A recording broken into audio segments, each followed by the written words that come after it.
Hello, and welcome to a new episode of the FICOMPAS Jump Sessions podcast. My name is Francisca de Novais Silva, and I joined the FICOMPAS team at the European Investment Bank a few months ago, where for the first time I had a chance to work with EU shared management financial instruments, or financial instruments for short.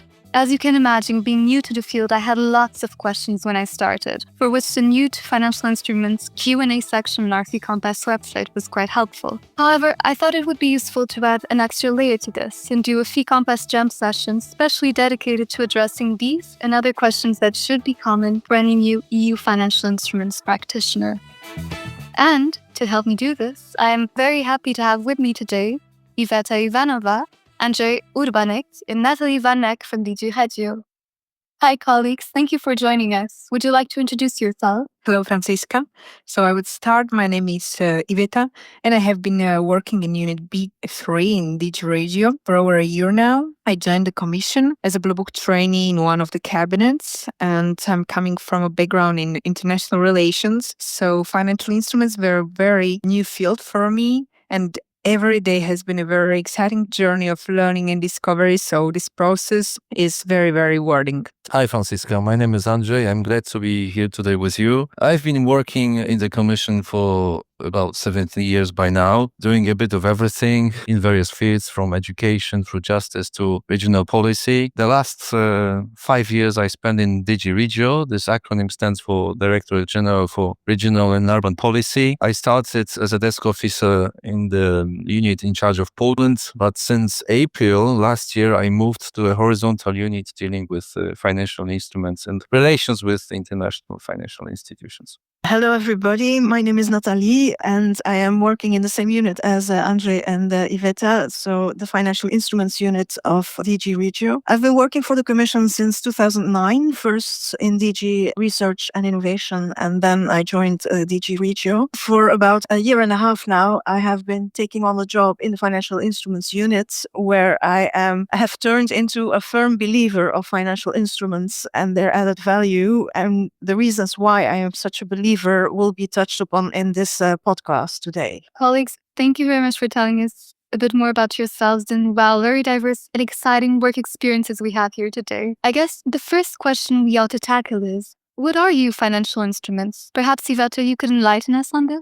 Sure, Francisca. So financial instruments are a form of support under EU shared management funds. They are very efficient and sustainable alternative to traditional grants. Financial instruments are designed to support projects that deliver on the goals of cohesion policy, so they focus on economic, social, and territorial development. And typically, financial instruments support projects on the ground through financial products, such as loans, guarantees, and equity. And those products aim at triggering investments for revenue-generating and cost-saving activities while maximizing private investments with really minimum public support. So in other words, and compared to grants, financial instruments have very strong potential to leverage additional public and private contributions to supplement the cohesion policy funding sources. And on top of all these, the funding sources can be later reused, even more than once, for further investments. And in order to provide maximum flexibility and meet a range of financial needs, they can also be combined with grant resources. And I think we will dive more deeply into the details in a moment, but just to summarize these, financial instruments are an alternative way of financing projects in the real economy through investments of EU shared management funds for achieving specific EU policy objectives. And financial instruments have their own characteristics, but at the end of the day, their aim is to contribute to improving people's lives across the European Union. Thank you, Iveta. And you mentioned EU shared management funds. For the sake of clarity, what are they? Well, the EU shared management funds are that part of the budget that is jointly managed by European Commission and national and regional authorities across member states. In this system, the cohesion policy funds are allocated through negotiated programs with the member states, and then are being transferred to managing authorities. These authorities will then distribute the funds, either as grants or through financial instruments, to the final beneficiaries and final recipients. I see.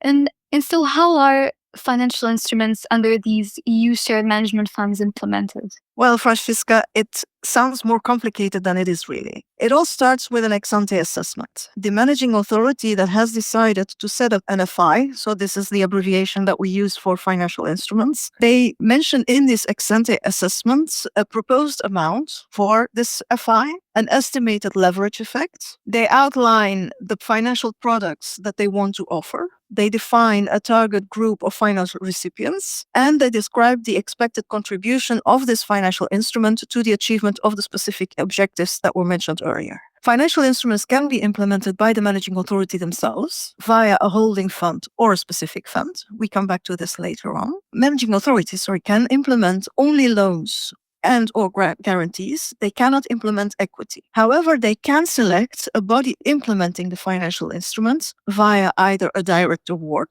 think to the European Investment Bank, to international financial institutions, or to national promotional banks, or they can select them via a competitive selection procedure. This would be a procurement procedure then. These bodies implementing financial instruments will, of course, be paid to execute the tasks that come with the implementation of the financial instruments. These costs and this payment is what we call the management costs and fees. Now, the main task of these bodies implementing the financial instrument is to make it sure that the financial products, so the loans, the guarantees, the equity, will reach the final recipients. And these final recipients can be anybody that needs support from cohesion policy. It can range from SMEs, startup companies, to housing organizations and individual citizens. Thank you, Nathalie. And you mentioned that NMA can implement an FI through a holding fund. But what is a holding fund? Could you please clarify for those listeners who don't know? Yes, so I will try to explain this in very simple terms. A holding fund is the entity entrusted with the key tasks by a managing authority to set up and implement financial instruments. Typically, holding funds are managed by national promotional banks or institutions which operate under a member state mandate to carry out economic development activities. And we have an example in Poland, for example, BGK, in France, BPI or ILTE in Lithuania. And in some countries, the holding fund role is fulfilled by the EIB group or other international financial institutions like, for example, EBRD. And you also mentioned that an FI can be implemented through a specific fund. Could you clarify what this is? For sure. So specific fund, on the other hand, refers to a concrete financial institution, such as a bank, guarantor, or equity fund manager, that directly provides financial products to final recipients. And these financial institutions can be selected either directly by the managing authority or through the holding fund. And also it's worth noting that a specific fund can be managed by public or non-commercial institutions, provided they possess the necessary expertise and experience in handling financial instruments. Thank you, Iveta.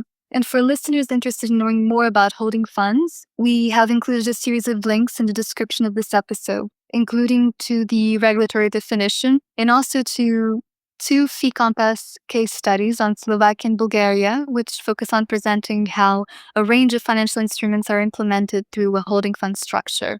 But now, moving to a crucial question. Why should managing authorities prefer using financial instruments to, let's say, grants when choosing the way to allocate EU shared management funds? In other words, what are the benefits of using EU financial instruments that grants just don't offer? Yes, thank you, Francisca. This is indeed a very important question that the European Commission is often asked. There are 3 main benefits.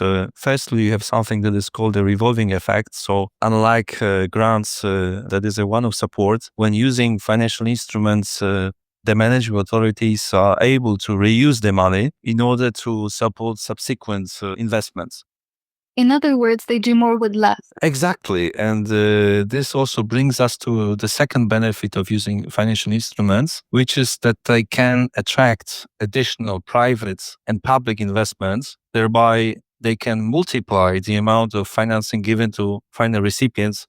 And this is the so-called leverage effect.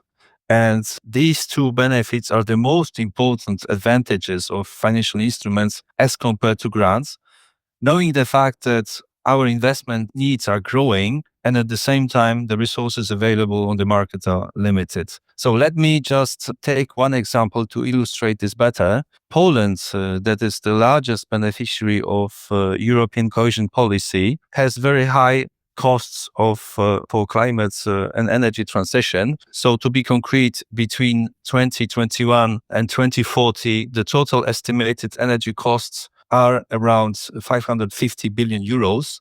And in contrast, the European Regional Development Fund's allocation to Poland stands at the level of 47 billion euros. So it means that the required investments in the energy sector in Poland are nearly 12 times higher than the available ERDF allocation. And overall, in the whole EU, we will need around 275 billion euros of additional investments in building renovations every year to achieve the climate targets for 2030. So concluding, this disparity between what is available and what we need to do highlights the critical role of private capital leveraged through financial instruments such as loans, guarantees, or equity instruments, which not only amplify available funds, but also create a revolving effect that enable reinvestments in future projects. And Andrzej, could you please give us a practical example that shows the revolving nature and leverage effects in action for a financial instrument that has been deployed? Sure, there is plenty of success stories of how financial instruments are changing reality in a more efficient and rapid ways. I personally very much like the guarantee instruments that are meant to incentivize commercial banks to provide long-term financing to some categories of businesses that normally would never get a loan due to either limited credit worthiness or short credit history, or simply because young innovative startups are considered as too risky for a normal bank. And a concrete example of a guarantee instrument is a Business Max guarantee implemented by the Polish development bank BGK. And we already know that by the end of 2023, BGK granted more than 4,000 individual guarantees. And thanks to them, almost 3 billion euros of loans were originated, supporting, of course, various investments of small and medium enterprises. That is an extremely impressive example indeed. And you mentioned there is also a third benefit when using new financial instruments, correct? Yes, indeed. So the third benefit of using financial instruments is that by attracting additional private investments and involving financial intermediaries in the implementation phase, financial instruments help to bring the so-called sectoral expertise. And this helps to increase efficiency and impact of the cohesion policy on the ground. The simplest example of how this works are the equity instruments where professional fund managers provide managerial, technical, financial know-how to the startups. As you can imagine, innovative ideas are very often born in the heads of academics that work at the university who concentrate rightly on pure research, though they usually do not have sufficient business and management skills to further develop and commercialize their brilliant ideas. Nevertheless, such skills can be provided by a professional fund manager who can also secure short-term financing, but he can also instruct on how to expand these ideas internationally or further commercialize these ideas, either by providing a strategic private investor or even by helping to enter the stock market. I guess the question our listeners may be asking themselves now is, if we can get more financing and with greater quality when using financial instruments, why aren't we just using them instead of grants? Well, there are a few reasons, but the main one is perception. There is the perception that implementing EU financial instruments may be complex and requires a lot of effort